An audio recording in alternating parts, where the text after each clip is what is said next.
Welcome back sa ating channel. So for today's video, sumagot tayo ng katanungan mula sa ating isa sa ating mga viewer. So sabi ni Sir Blissful Chan, mahirap po ba mag-CCTV operator? Kung sa ang tinatanong mo is yung mga dokumento na kukunin or requirements para ikaw ay matanggap bilang isang CCTV operator, so sa mga dokumentong kinakailangan para makapag-apply ka, kadalasan ay ang training certificate na nagpapatunay na ikaw ay nag-undergo ng CCTV operator training course. So, yan ang hinahanap talaga kapag mag-apply ka ng CCTV operator or as a CCTV operator. Mas maganda kung may training certificate ka rin ng data privacy. Or dun sa training mo ng CCTV operator is na-tackle or na-take up nyo dun yung regarding sa data privacy. So, syempre, kailangan mo rin ng mga pangkaraniwang requirements tulad ng NBI clearance, police clearance, at ang isa sa pinakamahirap kuning dokumento sa Pilipinas, yung government ID. Kasi bago ka makakuha ng ID na yun, kinakailangan mo ng isa pang valid ID. Okay. Maganda rin at mas lamang ka sa ibang aplikante kung ikaw ay licensed security guard or lady guard. Dahil ang pagiging CCTV operator ay hindi lang pagtingin sa monitor yung gagawin mo sa buong duty mo. Kailangan mo ring makipagkomunikasyon sa iyong mga kasamahan sa departamento. So ikaw, as a member ka or as a CCTV operator, kasama ka sa security.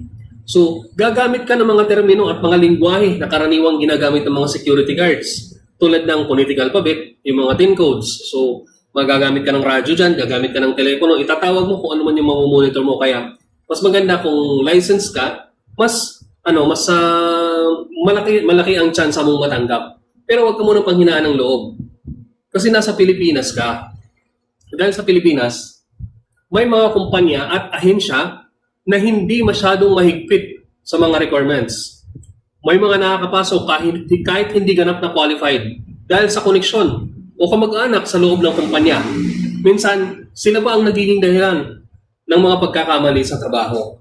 So, ayun nga, yung mga ipinasok na mga, dahil sip-sip yung mga existing na empleyado, dahil sip-sip dun sa mga boss nila, may ipinasok na kamag-anak, naging napunta dun sa posisyon na yon. Kaya lang, since walang training, walang license, hindi marunong kung paano trabaho, kung paano magkikipag-communicate, minsan yun ang nagiging dahilan ng sablay. Okay, so, pagdating naman sa actual na trabaho bilang CCTV operator, hindi rin naman ganun kahirap. Matututunan naman ang pag-operate ng CCTV system at madadaanan mo ito sa iyong OJT o actual training. So kahit na anong brand ng CCTV yan, mag-OJT ka, madadaanan mo yan kasi doon sa training mo, pag undergo mo ng training as a CCTV operator, mayroong mga training school na hindi na tinitake up on how to operate ng CCTV. Ang tinitake up nila is more on data privacy, techniques, sa kung paano mahagilap yung mga possible na suspect, ano yung gagawin mo if in case may mga pangyayari na ganyan. So, hindi na natitake up sa kung paano i-operate, paano mag-operate ng CCTV. Lalong-lalo na yung mga training school na tinitira lang ng nag-undergo ng training, nagpapatraining ng isang araw lang, pagkatapos 2.5 na per estudyante. Pero comment kayo, gusto nyo mag-conduct ako ng training seminar, magkano ba isisingil ko? Ituturo ko na rin kung paano mag-operate, paano i-operate ito, lahat ng pagdating sa data privacy ng CCTV, paano mag-operate ng CCTV, paano mag-backup, ano yung mga tips para mas mabilis na makapag-backup ng file, makapag-review, at kung paano mo sasagutin yung mga nagpapa-review na kagaya niyan, magpapa-review, sir, nahulog yung hikaw ko. Baka may nakakuha ng hikaw ko or nawala yung cellphone ko nasa loob ng kwarto in which wala namang camera. So napakahirap ipaliwanag niyan doon sa nagpapa-review ng CCTV na hindi nga makikita yan kasi wala ang camera doon sa loob. Pero may mga makukulit na ipagpipilitan talagang hanapin. So kaya may mga cases or pangyayari na ganyan. Tapos paano mag-trace ng is it carnapping nga ba yan or nakaw me. So kung mapag-uusapan yan if in case mag-conduct ako ng seminar or training sa ganyang CCTV, if in case mag-conduct ako ng training ng CCTV operator. Okay, so ulit, malalaman nyo sa kung paano mag-backup ng file, paano mag-review, paano mag-playback, makukuha nyo. Pero ang hindi ko lang ituturo doon is yung technical. So halimbawa, nawala yung camera, kung paano gawin, paano i-repair. So hindi ko na ituturo sa inyo yun kasi mawawala na ako ng trabaho nun. So, sa amin na yun, mga technician. So, ayan. So balik tayo dito sa katanungan. So, pero sa pagtagal, matututo ko rin naman sa mga epektibong strategiya para mapadali ang iyong trabaho. Okay, so halimbawa, camera 1, camera 2, may hinahanap kang sasakyan, anong oras lumabas yung sabihin natin na ang camera mo is dalawang camera ang pinagbabasihan mo, exit gate. Exit gate, hinahanap mo ang camera, ang plate na ang sasakyan na may plate number na XXNX 123. Pagkatapos inaabangan mo buong araw mong hinahagilap kung anong oras lumabas, nagtitingin ka sa exit gate channel 1. Bakit ka magfo-focus diyan sa channel 1? Kung mayroon ka namang camera sa channel 2 na nakatutok doon sa sasakyan. O di ba? Mayroon kasing mga ganyan na nagpapa-review na mas marunong or na nanggugulo pa doon sa nagre-review. Na sir, bakit ka tututok doon sa channel 2? Hindi natin makikita kung anong oras lumabas ang sasakyan na yan kasi hindi tayo sa gate nakatingin. Hindi natin malalaman. Ikaw ang hinahanap mo kung anong oras umalis. Ang hinahanap nila kung anong oras lumabas yung sasakyan. Ang tinitingnan mo sa channel 2 is kung itong sasakyan ba na to nagbago ba yung posisyon, nagalaw ba, lumabas ba? Yan ang tinitingnan mo. So, isang tip yan para masabi na para mas mapabilis yung trabaho mo. Ba't mo papahirapan yung sarili mo? Okay, so balik tayo dito. So, kung ang itatanong mo kung mahirap ba maging CCTV operator, okay, ang sagot niyan hindi. Hindi mahirap ang mga requirements, hindi rin mahirap ang trabaho.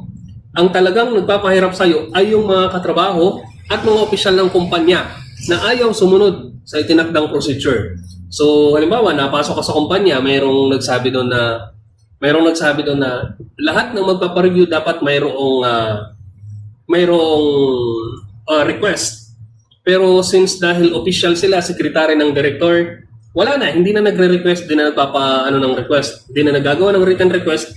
Ang masaklap, kapag ang kaso na yan na pinareview niya, lumala or nagkaroon ng malalim na investigasyon, magkakaroon ng question ngayon. Bakit sila nagkaroon ng CCTV file? Bakit sila nakapagpa-review ng CCTV nang walang approval sa kung sino yung approval officer doon sa pagpapa-review? Bakit sila nagpa-review nang walang approval? So, ikaw ay maiipit ka ngayon kasi ang ano mo na is may procedure kang sinusunod pero since makulit dahil ka mag-anak or ano na empleyado dyan sa loob, mapipilitan ka ngayon na ibigay yung file. So, yan ang magpapahirap sa trabaho mo bilang CCTV operator. Pero pagdating sa trabaho, sa kung paano gawin, kayang-kaya mo yan.